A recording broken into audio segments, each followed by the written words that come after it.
Ya, kembali lagi bersama gue ya, host undangan Agung Setiawan ya, dan bersama rekan gue, junior gue yang udah lama ya kita ketemu ya dari 2017 waktu itu ketemunya di kampus ya. Ini Ucup ya nama akrabnya.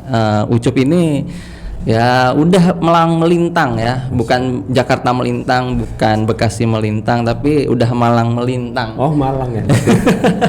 Jawa Timur dong. Iya, Malang melintang di dunia koperasi, bahkan sekarang katanya kerja di koperasi. Jadi untuk pembukaan ini rasanya ya perlu banget kita gali bagaimana sih bedanya, bagaimana sih rasanya ketika bermulai kerja profesional di koperasi dengan perbandingannya dengan waktu awal mengenal koperasi. Kalau mengenal koperasi kayaknya bukan di kampus tapi di sekolah ya, di sekolah yaitu di SMA. Nah, mengawali pertanyaan tentang sederhana sih sebenarnya. Apa sih motivasi hidup lu dulu gitu supaya kita semua ini dapat value sebelum masuk ke isu utamanya atau tema utamanya itu bagaimana rasanya kerja di koperasi. Koperasi apa namanya? Koperasi Syariah Ikhlas Sejahtera, singkat ya. Kops Syahira. Kops Syahira. Ya, jadi balik lagi ke topiknya, awalnya dulu yaitu motivasi hidup lu dulu. Apa nih motivasi hidup lu? Baik, terima kasih Bang atas waktunya sudah hadir di sini gitu.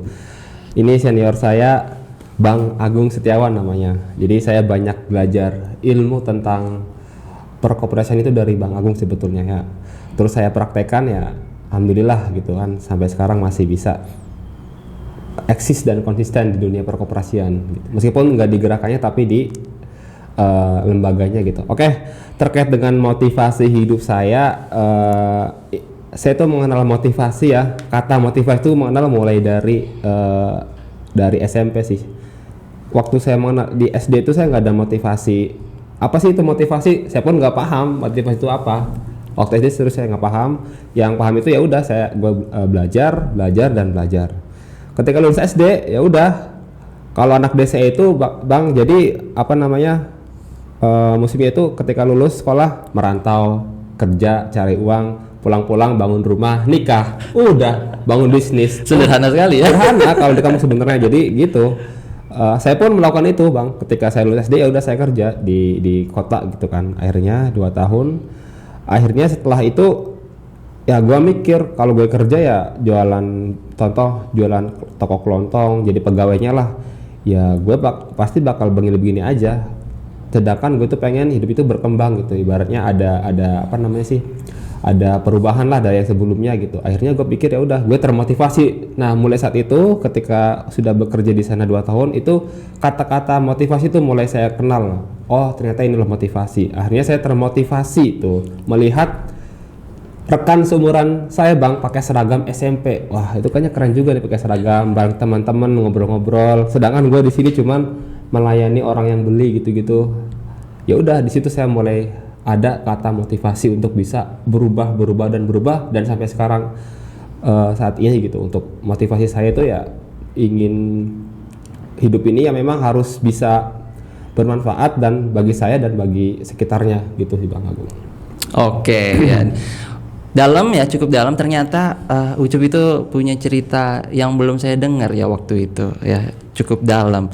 Waktu itu kita ketemu di kampus ya, waktu itu di sekretariat Kopma UNJ, itu belum pernah dengar tuh cerita yang itu, dimana ternyata motivasi dari Ucup sendiri nih ya itu luar biasa ya, pengen hidup yang enggak kayak anak-anak lain gitu ya yang ada di desa, tapi bisa berkembang, bermanfaat untuk ya minimal orang sekitar dan maksimalnya adalah untuk banyak orang gitu ya. Nah, cita-cita ya. Jadi dari motivasi masuk ke cita-cita. Sebelum akhirnya bekerja di Kops Syahira ini, Ucup ini punya cita-cita apa sih Cup? Sebelum akhirnya jadi seorang yang bekerja di Kops Syahira ini. Oke, memang cita-cita gue itu sebenarnya tidak sesuai dengan impian ya. Saya tuh iya serius. Cita-cita dan impian apa bedanya ya? Realita. Oh gitu. Waktu SMA gue tuh ya pengen jadi tentara, jujur. Ikut akmil, atau di dunia inilah kayak Badan Intelijen Negara, terus Akmil, itu gue pengen banget karena pandangannya dulu tuh zaman gue kelas 3 ya, itu keren loh bang, pakai seragam ABRI, seragam apa ya namanya polisi, wah keren. Jadi pulang kampung itu pakai seragam, pengen mah ini gue pakai seragam nih, jadi pengen orang tua gue bangga lihat seragam pakai militer. Nah itu tuh gambaran gue ketika di SMA tuh. Akhirnya gue pun daftar di STIN dulu tuh kan, karena pengen jadi itu gue daftar, cuman gak lolos bang. Akhirnya gue juga ya daftar di SNMPTN juga. Itu pilihan kedua tuh gue di situ kan. UNJ. Apa tuh? Oh, UNJ. Kirain di SNMPTN pilihan pertama. Itu maksudnya yang pertama tuh kedinasan, yang kedua tuh PTN gitu. Yang ketiganya Politeknik, yang terakhir tadi TNI gitu. Terus rank empatnya kalau nggak dapat sama sekali ya udah gue kerja aja, lulus SMA langsung kerja. Tapi gue dapat di poin kedua di PTN-nya gitu. Akhirnya ya udahlah, ini rezeki gue di PTN. Akhirnya masuk ke UNJ, ya udah gue ngembangin yang gue dapetin di koperasi siswa di SMA-nya bang. Ya udah mungkin apa ya, Tuhan ya Allah sudah ngasih ke gue, ya udah kamu di koperasi aja lah karirnya gitu. Ya udah gue di kampus. Ketika di kampus pun gue masih cita-cita ingin menjadi tentara lagi bang, jujur itu jadi tentara yang S1 perwira karir. Oh iya, kan ya. PK. Jadi kan ketika lulus gue pengen jadi kerja di sejarah, ilmu sejarah di museum-museum lah, tapi gue punya pangkat letnan 2. Jadi langsung perwira bang, punya anak buah ntar gue di sana. Masih ada keinginan kayak gitu. Tapi itu mulai kayaknya gue nggak bisa deh. Ibaratnya gue nggak bisa menjadi seperti itu karena satu, itu memang harus ilmu sejarah murni. Jadi ketika pendidikan sejarah tuh nggak bisa bang, jadi nggak bisa masuk itu secara nggak langsung, berarti ini ya menerima realita. ya. Jadi udah tertolak tuh sistemnya pendidikan sejarah. Udahlah, akhirnya memang udah nggak sesuai. Ya udah akhirnya fokus geser ke koperasi gitu. Ya udah sampai sekarang ngembangin ke situ, masih belajar juga sampai sekarang di koperasi gitu, belum berhenti. Tapi satu kata mungkin ya, Alhamdulillah, ya. Alhamdulillah. Karena kita harus syukuri ya apapun yang ada gitu ya. Karena rencana Tuhan itu selalu yang terbaik, kata orang-orang begitu sih. Iya betul bang. Tapi sebenarnya bukan kata orang-orang, gue merasakannya juga kok. Lu merasakan juga nggak? Alhamdulillah merasakan. Mungkin ini jalan terbaik. Iya. Kemudian juga kita bersyukur ya, alhamdulillah kita ketemu ya. Kalau enggak mah kita nggak mungkin podcast kayak gini ya. Apa namanya? Podcast ya. Kita nggak mungkin podcast. Ya, podcast sendiri ini digagas oleh Mbak Im ya. Mbak Im ini ada di belakang layar. Halo Mbak Im. Ya luar biasa ya, semoga channelnya berkembang, kemudian juga Mbak Im yang sukses, karena Mbak Im juga ternyata aktif di koperasi kemarin tuh. Ya, banyak mulai dari mahasiswanya juga sampai ke sekarang ya. S2 ya, Bang. Iya, dari Kopma kita. Kopma apa? UNJ. Kopma UNJ ya. Masuk lagi ke isunya ya, tentang bagaimana rasanya bekerja. Gue mau langsung ke pertanyaan yang mendekati nih. Pertama kali ngelamar di Kop Syahira itu kenapa? Oke, sebetulnya ketika lulus dari UNJ ini November kemarin ya. Sebenarnya gue banyak bang lamar-lamar di Informa, kemudian di PT-PT, tapi yang berhubungan dengan marketing, apalagi ya tentang data-data lah kayak Excel gitu, administrasi.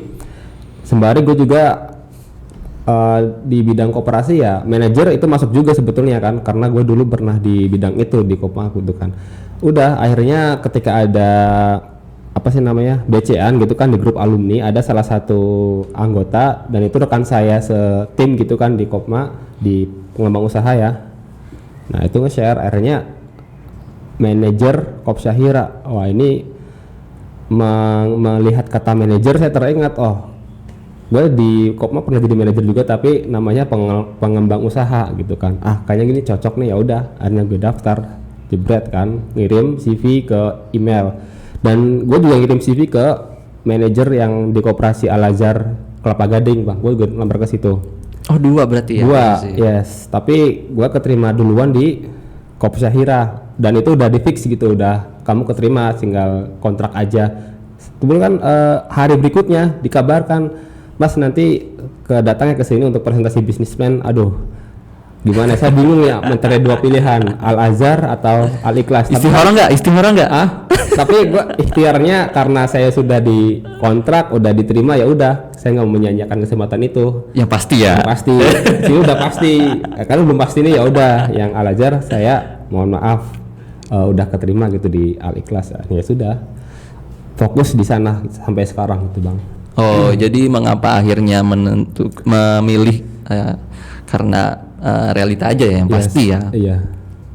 Oke, terus rasanya bagaimana? Nah ini yang inti sebenarnya. Ketika udah ya akhirnya hari pertama bekerja sampai akhirnya sekarang gitu ya, rasanya bagaimana? Ceritain dong. Oke, yang pasti ini kan namanya dunia profesional bang ya. Kita tuh bekerja emang digaji dan itu dituntut untuk ya bekerja lebih baik gitu kan. Antara gaji dan pekerjaan itu emang sangat diperhitungkan gitu di dunia profesional itu.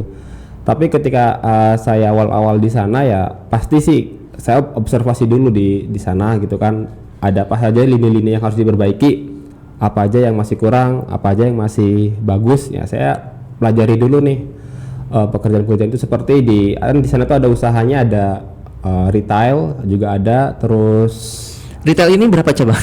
masih satu. Oh, Kita masih cabang. mengembangkan keluar masih satu. Tapi alhamdulillah retailnya cukup besar juga untuk retailnya. Kemudian ada pembiayaan syariah ya, ijarah itu mesti jasa. Kemudian ada ini juga jasa antar jemput siswa, dan itu saya pelajari dulu nih apa aja sih, bagaimana ritme usaha di situ seperti apa gitu. Jadi saya nggak langsung memutuskan A, B, C, D, enggak. Jadi sebulan ya minimal 2-3 bulan lah saya harus mempelajari dulu.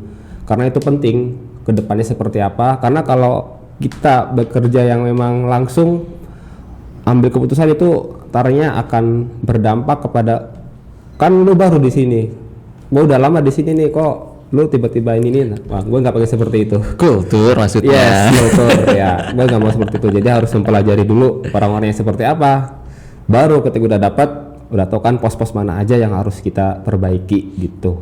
Sama halnya seperti dulu di Kopma kan kayak gitu juga, setahun belajar dulu lah, setahun berikutnya mulai kita mengembangkan ini pos-pos bisnisnya, pos-pos mana aja yang harus kita naikkan gitu.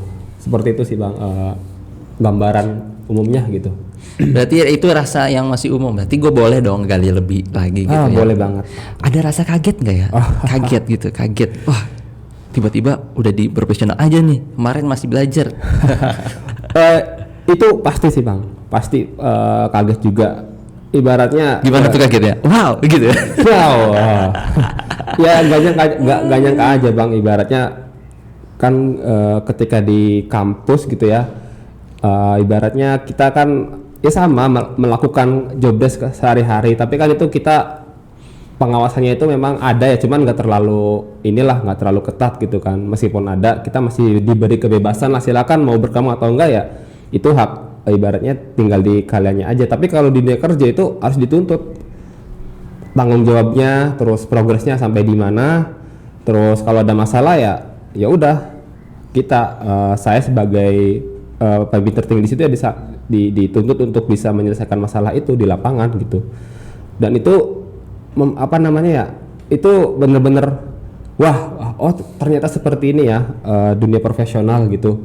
Ibaratnya ada tuntutan-tuntutan yang harus diselesaikan dan itu dipertanggungjawabkan di hadapan anggota-anggota yang memang cukup banyak ya mas, ada 300 orang yang anggota di sana itu cukup kaget juga karena ya mereka itu ya udah profesional juga, ada yang guru juga ada. Kita tahu guru kan kritis-kritis lah ya, terus ada dari ya pengusaha-pengusaha inilah kayak UMKM itu ada juga. Jadi saya yakin mereka lebih kritis gitu dibandingkan dengan yang dulu di mahasiswa, dan itu perlu banget kita perlu bisa menjawab mereka ini yang mempertanyakan gitu. Dan ya alhamdulillah gitu, ilmu yang gue dapatkan di Kopma itu ya ada berguna ketika menghadapi ya mereka anggota-anggota ya. Ketika kan di Kopma juga ada RAT ya, ada juga kan anggota yang memang kritis ya, itu saya terapkan di sana gitu untuk menjawabnya, untuk bekerjasamanya seperti itu. Ibaratnya ada Bermusyawarah, ya. bermusyawarah. Ada hal yang saya dapatkan di Kopma ketika saya bekerja di Kop Syahira ini gitu. Ada pengalaman lah gitu. Berarti kaget tapi sebenarnya punya persiapan. Iya, Iya, punya persiapan. Jadi nggak kaget aja gitu. Kaget ada persiapan. Berarti buat kalian nih yang anak Kopma, ini salah satu realita yang ada bahwa ternyata berkopma itu punya banyak manfaat ya. Apalagi kalau linear kerjanya, yaitu dari koperasi mahasiswa lanjut ke koperasi profesional gitu ya. Sebenarnya kalau dibilang Kopma nggak profesional, Kopma itu berbadan hukum dan otomatis itu Kopma itu udah profesional mungkin, tapi tingkatannya tidak seprofesional yang pada umumnya. Ya, betul. Karena apa? Karena ada yang benar-benar baru mengenal koperasi itu di kampus sebenarnya. Siapa coba? Apa tuh? Yang contohnya? Enggak, ini cuma bercanda. Jadi gini maksudnya, tadi tuh arahnya kemana? Ke gue gitu ya. Gue jujur, gue mengenal koperasi ya itu dari kuliah. Benar-benar dari kuliah, nggak kayak lu Cup yang udah dari SMA ya. SMA. Ya. Tapi balik lagi ke rasa gitu ya. Kan ini temanya adalah bagaimana sih rasanya kerja di koperasi profesional gitu ya. Tadi kaget ternyata ada tapi punya persiapan. Ya. Sekarang kalau rasanya memberikan kontribusi gitu ya, pertama kali apa sih yang lu kerjain dan bagaimana rasanya? Oke, ini juga menjadi terakhir kemarin Bang Agung, Bang. Jadi ada yang namanya SO. Apa tuh? Stock of Name. Kalau begitu kan SON ya. Itu namanya SO, Stock of Name. Nah, kebetulan di sana itu kita juga jualan seragam ya Bang Agung, seragam untuk siswa-siswa yang memang cukup banyak ya, ribuan gitu kan. Oh, itu salah satu produk retailnya? Yes, retail. Atau bukan? Atau konvensi? Satu divisi sama retail. Oh, gitu. satu divisi retail. Bagian dari retailnya gitu. Kebetulan di sana itu ya ada permasalahan lah gitu dalam SO seragam ini. Dan akhirnya ya itu kebetulan kemarin juga kita diaudit dari KAP ya, dari eksternal gitu. Kita audit tuh untuk seragam ini, dihitung dan ternyata nilainya itu tidak sama dengan yang ada di komputer gitu Bang Agung. Jadi nilainya tidak sama, ada perbedaan harga dan perbedaan stok gitu. Akhirnya di sana saya berpikir dulu gue ada pengalaman nih di Kopma ketika jadi divisi toko, gue bisa SO harga-harga. Nah akhirnya di situ gue berpikir pengalaman yang ada di divisi toko, jadi kepala divisi, gue terapkan nih di sini. Akhirnya udah gue menghitung modalnya berapa. Kan kalau di sana itu kita beli bahan ke Tanah Abang. Berarti ngitung HPP nih? Yes, HPP. Ya. Kita beli bahan di Tanah Abang, kita belinya nggak nyampe 10 juta, tapi ratusan juta, bahkan sampai mendekati M lah gitu kan. Kita beli bahan, terus kita pakai jasa orang jahit.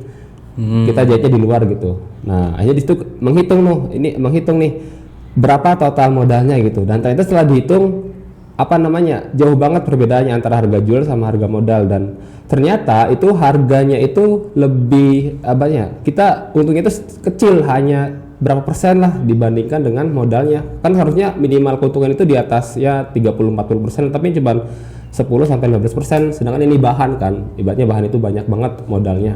Akhirnya di situ gue ngitung yang tadinya stoknya cuma di angka berapa ya, 300 juta, setelah dihitung ulang seluruh bahan-bahannya modalnya nyampe di angka 600 juta setelah 2 kali lipat.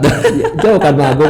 Dan itu berimbas kepada SAU-nya yang tadinya 1,3 jadi 1,4 M. Jadi meningkat dengan itu pertama kali pengalaman saya. Alhamdulillah nih ketika gue merubah SO seragam tadi yang gue ambil pengalaman dari toko, akhirnya itu bisa meningkatkan SAU. Emang kalau dulu di toko ini menarik nih, toko nih, karena semangat banget. Pernah jadi kepala divisi toko. Ya betul. Emang omset di toko berapa waktu itu?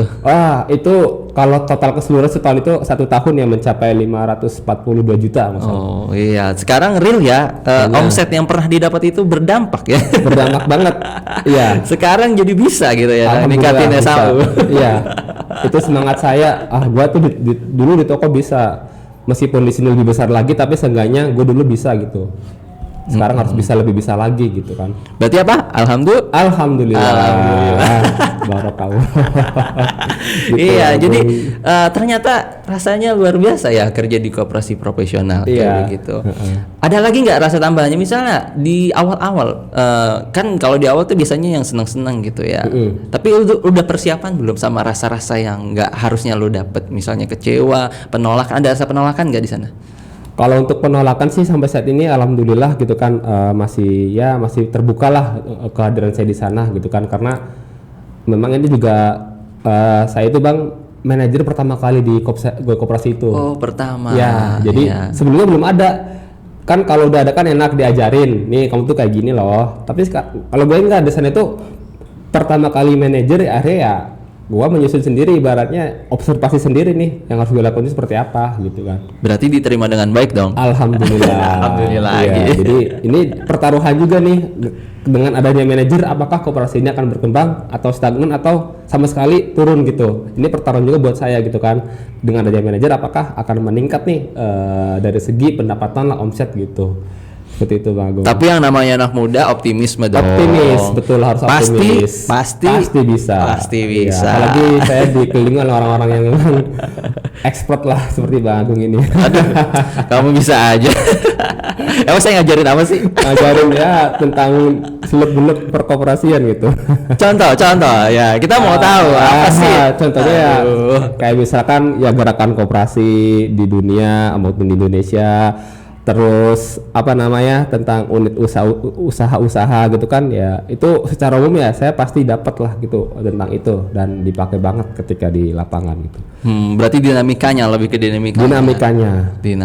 Soalnya kalau ngomongin gerakan itu ngomongin dinamika juga. Yes. Terus sama ngomongin bagaimana kita mengakomodasi segala yang ada, misalnya pendapat, mengakomodasi saran, mengakomodasi sumber daya, begitu ya, mengakomodir ya, bukan akomodasi mah jalan ya. Jalan ya, perjalanan Bang. mengakomodir Mengakomodir, iya. yang ada, terus akhirnya kita bangun jadi satu kesatuan sebagai iya. resource atau sumber daya yang dipakai untuk mencapai tujuan. Itu Yes. berarti itu yang lu pelajari ya? Yes. Jadi, Iya ya, berarti ini secara nggak langsung bermanfaat dong ilmu gue. Alhamdulillah. Ya.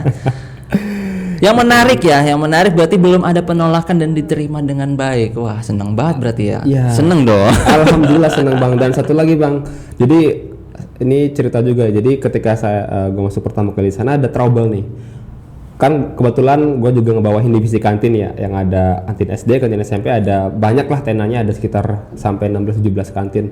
Dan tiba-tiba Pak Yusuf ini airnya mati, gimana nih? Jadi dia mau nyuci nggak bisa, kan mau pulang nih, mau nyuci barang-barang yang setelah, aduh gimana nih? Kan pengalaman di gedung G. Iya, pengurus udah lagi sibuk, airnya aduh gimana nih ya caranya supaya airnya nyala lagi. Saya turun lapangan Bang, ngecek mulai dari palaronnya nih, pipanya nih kemana, jalurnya kemana nih, set pelajarin muter, nggak ketemu sampai setengah jam, akhirnya ketemu titiknya, oh kerannya di sini, diputer cret, airnya nyala. Berarti ditutup ya? Iya. Siapa yang nutup Nggak kira-kira? tahu juga Bang. Jadi Penasaran nggak? sekarang ada iseng kayaknya Bang, makanya ya alhamdulillah kata ibu kantinnya, wah ini Mas Yusuf nih katanya keren juga nih, kok tidak bisa tahu, orang baru bisa tahu titik-titik yang memang apa namanya, Jangan-jangan dites tuh. nggak jadi. Ya udahlah, sampai turun ke kolong tuh nyala lagi ya. Alhamdulillah itu salah satu kebahagiaan juga buat gua kan. Oh iya. Dapat apresiasi dari ibu-ibu kantin. Tapi itu kan pengalamannya dapat dari gedung gitu. Iya. Ini kita tahu sendiri kan, tahu kan. Iya, Perlu iya. ceritain nggak? Aduh, Nggak ada, kayaknya nggak usah ya. Gue parah lagi Bang. Gedung B itu ilmunya juga banyak selain di Banyak, Kopma. iya. Tapi nanti ya, Yes. mungkin di lain kesempatan. Iya. Kita masih balik lagi ke tema utamanya rasa. Kalau rasa penolakan nggak ada. Kalau rasa kecewa di awal ada nggak? Yang biasanya kecewa itu ditimbulkan dari ekspektasi. Ya, gimana? Ada rasa kecewa nggak di awal? Atau justru menghindari rasa kecewanya gimana? Yang pasti sih ada ya rasa kecewa ketika ya contoh misalkan dengan gaji lah ibaratnya ya, gaji. Oh, gaji ya. Sensitif juga, sekali nih. ibaratnya. Terus mikir kerjaan gue banyak ya, ibarat manajer mengcover sana sini tapi gaji gue segini, kan gue mikir cukup nggak ya, apalagi kita di Jakarta gitu kan. Terus pikir-pikir sampai seminggu nggak salah, gue bisa nggak ya bertahan di sini ya, ibaratnya ada sedikit kecewa juga kok segini gitu kan. Tapi gue mikir lagi terus berdiskusi juga dengan beberapa guru, beberapa pengurus. Mas, ada orang bilang kerja di sini itu memang gajinya kecil, Mas. Tapi lihat mereka itu mereka bahagia dengan gaji segitu. Coba Mas, apa kesimpulannya? Jadi kalau di sini itu berkah, Mas, kerja di sini. Jadi kita berprinsip itu syariah. Jadi ya ngambil berkahnya gitu. Kamu kalau gaji berapapun, kalau gede, kalau nggak berkah itu nggak bakalan cukup. Akhirnya coba berpikir untuk bisa sampai ke arah situ gitu, berpikir arah mikir ya mungkin sedikit kesini alhamdulillah itu bisa dirasakan. Oh iya, ibaratnya gaji segini pun ya ini suatu keberkahan gitu, nggak muluk-muluk tapi ini cukup untuk kita sebagai ya hidup di Jakarta, tapi itu berkah dengan gaji segitu tuh nggak muluk-muluk tapi memang ya itu cukup untuk kita gitu Bang. Jadi akhirnya bisa menerima yang gaji segitu itu karena ya tadi prinsip berkahnya itu. Iya, kecewa dan juga langsung menemukan solusinya. Iya. Tapi nambahin dikit ya, menarik dengan cerita berkah ini ya. Kebetulan ini dari pribadi juga, jadi ini nambahin ya buat yang nonton nanti. Ini sebenarnya yang dirasakan oleh anak-anak muda juga mungkin ya. Nggak bisa digeneralisir tapi mungkin dirasakan keberkahan itu mungkin jarang ditemukan gitu ya di zaman sekarang yang bisa menghalalkan segala cara untuk mendapatkan segala macam, tapi nyaman, tenang, aman, damai dan bahagia itu nyata. Kebetulan gue ini gue itu mengalami hal itu juga. Jadi biar gue validasi apa yang lo rasakan, gue validasi. Jadi gini, gue bekerja sebagai guru. Gue bekerja sebagai guru. Meskipun bukan pekerjaan satu-satunya. Iya, banyak sub kerjaan lainnya. Tapi di situ gue menemukan keberkahan. Kebetulan karena yayasan tempat gue ngajar itu juga Islam juga kan. Banyak pembiasaan baik. Ya gaji mungkin ya bisa dibilang tadi ya, kok lulusan sarjana tapi kok gajinya kecil gitu kan. Tapi ataupun tanggung jawabnya banyak tapi gajinya sedikit ya. Tapi bukan soal itu. Bukan soal itu. Kerjanya nyaman. Terus kemudian lingkungannya mendukung. Kemudian juga uangnya berkah. Betul. Nah, jadi sedikit tapi kalau berkah itu kayak bisa dipakai buat apa aja. Betul Bang. Apa aja cukup. Kayak begitu. Nah, itu berpengaruh banget ke kehidupan gue sebelumnya. Kalau dulu sebelum gue ngajar itu sebenarnya dapat uang tuh dari mana aja tiba-tiba gitu kan. Dari kerja sana, kerja sini. Proyek-proyek ya Bang ya. Oh, banyak tuh proyek ya. Nanti maksudnya ini ternyata yang dulu banyak cepet itu hilangnya juga cepet gitu kan. Tapi kalau sekarang itu ada hasilnya, terus bisa dirasakan juga manfaatnya juga ke banyak orang, terutama ke keluarga. Kalau dulu paling dapat uang ya untuk bayar kuliah, terus untuk keperluan sendiri, udah kayak begitu. Ya ini cerita sedikit ya. Jadi berkah itu sebenarnya harus jadi motivasi utama dalam kita mencari rezeki gitu ya. Karena kalau berkah itu ini pasti berdampak banget deh buat hidup kita. Itu ya buat teman-teman podcast gitu ya. Itu tambahan sedikit. Ya jadi kita ambil value-nya lah. Jadi ternyata dari ceritanya Ucup ini ada yang menarik, yaitu keberkahan yang apa. Terus juga gini Ucup, gue mungkin nambahin ya. Kalau misalnya lu berpikir bahwa di pekerjaan yang pertama gue dapet gitu ya, di pekerjaan yang ini gajinya segitu, Cup, banyak pengangguran. Salah satu untuk kita bersyukur juga dengan pekerjaan adalah lihat masih banyak orang yang butuh kerja. Betul. Banyak banget. Beragam lagi, nggak cuma yang lulus S1 doang yang nggak punya pekerja, lulus S2 gitu ya. Lulus, apalagi yang lulus SMK kayak begitu ya. Betul Bang. Tapi bukan berarti yang lulus SMK itu ini ya, yang S1 aja nggak dapet kerja, gimana yang SMK atau gimana yang SMA enggak. Tapi setiap orang punya rezekinya masing-masing. Kalau kalian rezekinya bukan bekerja, mungkin rezeki kalian adalah berdagang kayak begitu. Atau jika kalian nggak berdagang, menawarkan jasa. Kayak misalnya buka barber, kan sekarang lagi ngetren itu ya barber ya. Oh iya, barbershop. Iya, barbershop. Kayak angkat barbel gitu Bang. Iya. Tapi back to topik lagi ya, itu udah terlalu jauh out of topic ya. Tentang rasa untuk kerja di Kopi Syahira ini gitu ya, di Kopi Profesional. Terus gue pengen gali lagi nih. Kira-kira gimana nih ke depannya ya? Kalau tadi kita udah bicara yang udah dilewatin, gimana nih ke depannya? Kan pasti banyak tantangan tuh. Rasanya untuk menghadapi tantangan itu gimana, Cup? Tips sama apa sih yang lu rencanain gitu ya? Ataupun Ini mungkin bisa dibagi sama teman-teman podcast ya, karena seorang Ucup ini optimismenya seperti apa mungkin bisa ditiru ya. Silakan Cup, kita mau dengerin gimana ceritanya ke depan mau dibawa seperti apa. Oke, untuk di Kopsyahira lagi.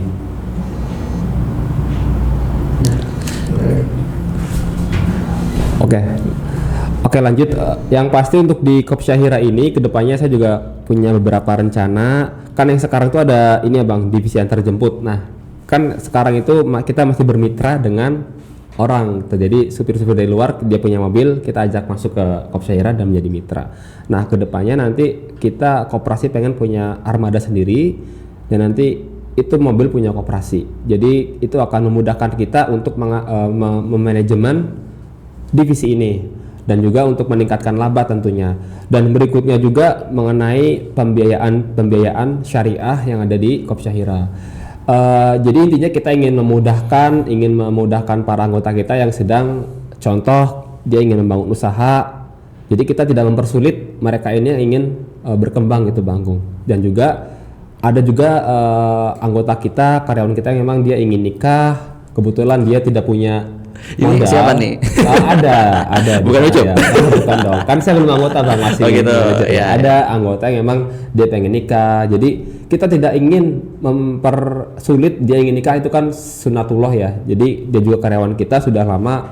Ya udah kita pinjamkan mereka, tapi dengan tadi pembayarannya ya bertahap gitu, kasih waktu. Jadi itu yang kedepannya itu kita ingin omsetnya naik, kita juga mempermudah anggota untuk bisa meminjam dan membantu mereka untuk berkembang juga. Jadi berkembang bersama Bang, konsepnya itu seperti itu. Jadi nggak mau maju sendirian gitu. Jadi kita ingin berkembang bersama. Ketika ada juga yang anggotanya itu punya modal, punya usaha UMKM, punya usaha konstruksi, ya udah kita modalkan, dapat untung, kita juga dapat untung. Jadi keuangannya itu ibaratnya stabil gitu, dan SAU-nya semakin hari semakin meningkat gitu. Udah. Yes. Oke, semoga ini ya yang dicita-citakan, karena ini kan ke depan ya. Ke depan. Itu semoga terlaksana, Amin. sukses dan juga bahkan melampaui ekspektasi. Ya, betul kayak Bang Agung. Mungkin gua tarik ya untuk kesimpulan ya. Tapi sebelum gue tarik kesimpulan, gue punya pengen punya yang dibagi gitu ya. Dari sisi lu dulu ya. Kira-kira ke podcast yang nonton ini ya, para podcaster kali ya namanya atau apa? Silakan ya. Diambil nih. Apa sih yang pengen lu sampaikan ke mereka gitu ya, tentang bagaimana bekerja di Kopsyahira ini dengan rasa yang tadi udah lu sampaikan. Oke. Saya ingin menyampaikan satu hal yang tadi sudah berdiskusi dengan Mas Baim di sini. Jadi setiap orang itu mempunyai privilege masing-masing gitu. Dan saya itu termasuk alhamdulillah yang salah satu privilege itu. Ibaratnya menjadi seorang general manager gitu. Itu kan menurut gue itu salah satu privilege yang tidak bisa dimiliki oleh teman-teman gue yang lainnya gitu kan. Nah, ketika gue di sana menjadi ya seorang pimpinan gitu, menjadi seorang pimpinan kita harus bisa membuka telinga lebar-lebar gitu. Ibaratnya ketika ada masukan kita tampung, kita olah, terus kita kasih keputusan yang lebih baik. Nah, jadi pesan saya untuk pemirsa udah kayak di TV ya. Apa mungkin keluar dari konteks ya. Ibaratnya gua anak desa yang memang ketika awal tidak mempunyai mimpi apa-apa. Tapi berangkat dari suatu keinginan, motivasi itu gue pengen berubah dari yang sekarang gitu. Kadang kan banyak mikir gue ibaratnya minder lah karena teman-teman gue lebih pinter, lebih kaya, udah punya privilege dari orang tua, punya sana sini. Tapi itu menurut gue itu suatu hal yang tidak bisa jadi alasan untuk kita bisa berkembang, Agung. Jadi kita bisa, dia makan nasi, kita makan nasi, dia minum air, kita minum air. Jadi kalau kita misalkan gak bisa seperti dia yang punya privilege, seenggaknya ketika kita nanti sudah dewasa, sudah menjadi orang tua, anak kita bisa seperti dia. Amin. Itu pesan saya untuk teman-teman. Jadi untuk kalian yang anak desa yang tidak, ibaratnya yang masih belum ibaratnya belum tinggi ekonominya, seenggaknya nanti ketika kalian besar, anak-anak kalian nanti bisa seperti mereka yang sudah kaya gitu. Itu sih Bang Agung. Oke, terima kasih Ucup. Kayak saya rasa dari Ucup ini benar-benar bisa kita pelajari ya. Inilah point of view dari seorang Ucup. Terima kasih Bang Agung ya. Dan gue nambahin ya buat teman-teman podcast gitu ya. Jadi